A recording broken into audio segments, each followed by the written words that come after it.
lagi pengen tahun ano. Assalamualaikum warahmatullahi wabarakatuh. Baik, di sini saya Trinita Nadia Hasan, NPM 2108260274. Baik, di sini saya akan menjelaskan materi yang ada di blog BSO2, yaitu dengan judul Skin and its Adnexa. Jadi, di sini kulit itu merupakan organ terbesar di tubuh manusia yang di mana dia akan menutupi seluruh permukaan tubuh dengan luas sekitar 1,5 sampai 2 meter pada orang dewasa dan beratnya mencapai 15 sampai 20% dari berat badan.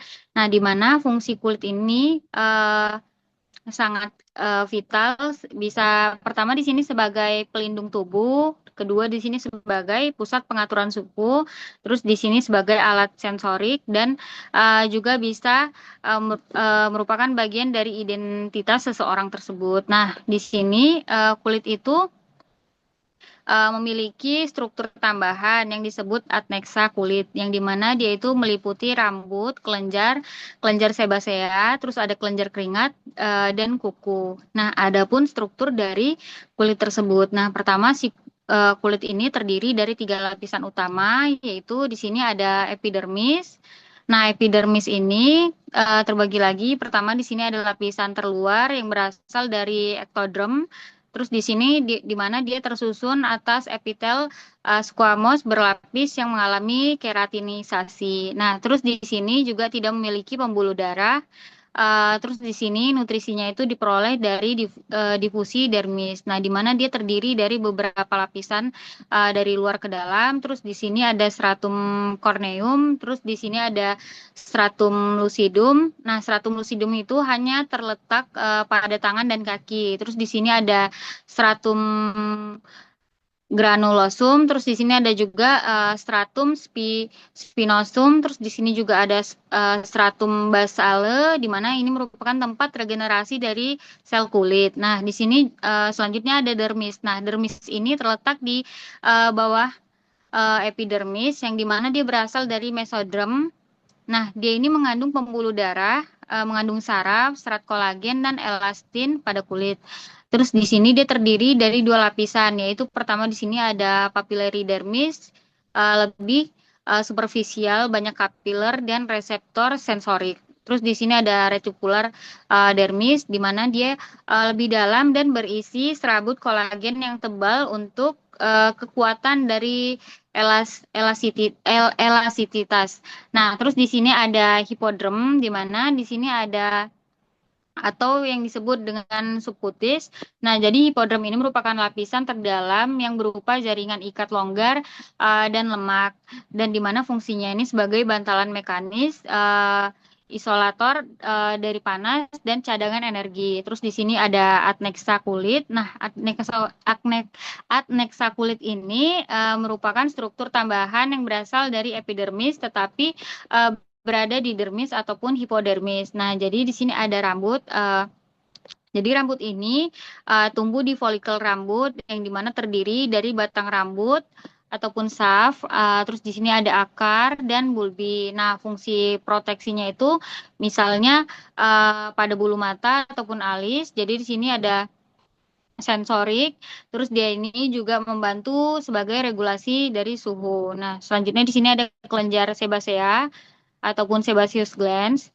Nah, selanjutnya di sini ada kelenjar Cochrane. Nah, umumnya ini melekat pada folikel rambut dan menghasilkan sebum yang melumasi kulit dan rambut, dan di mana dia akan menjaga kelembapan serta uh, memberikan perlindungan antibakteri. Selanjutnya di sini ada kelenjar keringat ataupun gland sweet, dan di mana dia juga terbagi lagi menjadi dua jenis. Yang pertama di sini ada glands eccrine, di mana dia ini merupakan kelenjar terbesar di seluruh tubuh. Nah, terutama di telapak tangan, kaki, dan dahi. Dan di mana dia di sini menghasilkan kelenjar keringat yang encer dan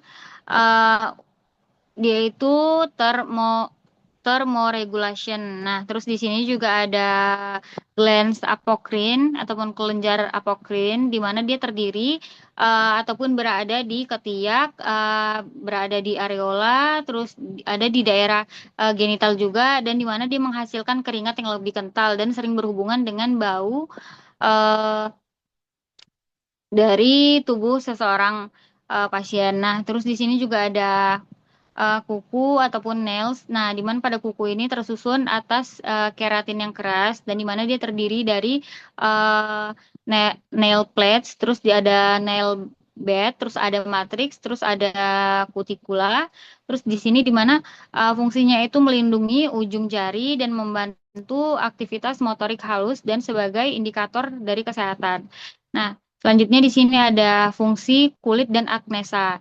Nah, jadi fungsinya di sini pertama sebagai proteksi terhadap trauma, terus di sini mencegah infeksi dan melindungi dari sinar UV. Terus di sini juga sebagai regulasi tubuh uh, yang dimana dia akan melalui keringat dan vasodilatasi ataupun vasokonstriksi. Dan di sini dimana sensasinya itu memulai reseptor sentuhan, tekanan dan memberikan respon nyeri dan suhu. Terus di sini ada ekskresi zat sisa metabolis di mana yang akan dikeluarkan melalui keringat dan di sini juga bisa sebagai sintesis vitamin D dengan bantuan sinar UVB.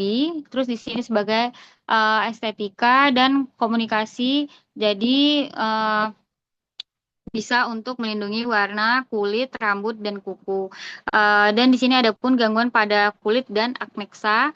Pertama di sini ada gangguan eh, jerawat ataupun akne vulgaris. Nah, ini merupakan gangguan kelenjar sebasea yang sering terjadi. Terus di sini ada juga hiperhidrosis ataupun anhidrosis, di mana di sini merupakan kelainan produksi keringat. Terus di sini ada onikomiosis, dan ini merupakan infeksi kuku yang disebabkan oleh adanya jamur. Terus di sini ada alopecia. Nah, alopecia ini merupakan kerontokan pada rambut. Nah, jadi dari yang saya jelaskan mengenai topik saya skin and its aknexa. Jadi di sini kesimpulannya yang bisa saya simpulkan, jadi kulit ini merupakan organ terbesar dengan 3 lapisan utama, yaitu ada epidermis, dermis, dan hipodermis. Nah, di mana struktur tambahannya ini ada adnexa. Nah, adnexa ini meliputi rambut, kelenjar sebasea, kelenjar keringat, dan kuku. Nah, kulit dan adnexa ini memiliki fungsi penting untuk proteksi, regulasi suhu, sensasi, metabolisme, hingga peran estetik. Nah, jadi pemahamannya ini mengenai struktur ini sangat penting dalam ilmu kedokteran maupun kesehatan. Adapun referensi yang saya gunakan di sini saya gunakan referensi dari Junqueira, L CN Psikologi Text and Atlas edisi ke-13 tahun. Terus di sini ada Standring S 2021, Gray Anatomy, The Anatomical Basic of Clinical Practice, edisi yang ke-42. Terus di sini ada juga Rose MH dan Paulina 2016, histologi dari Text and Atlas dari Walter Kluwer. Terus di sini ada Tortor GJ dan Derchickson 2018. Jadi di sini menjelaskan mengenai prinsip of anatomy and psychology Wiley. Baik, lebih dan kurangnya saya mohon maaf. Wabillahi taufiq wal hidayah. Wassalamualaikum warahmatullahi wabarakatuh.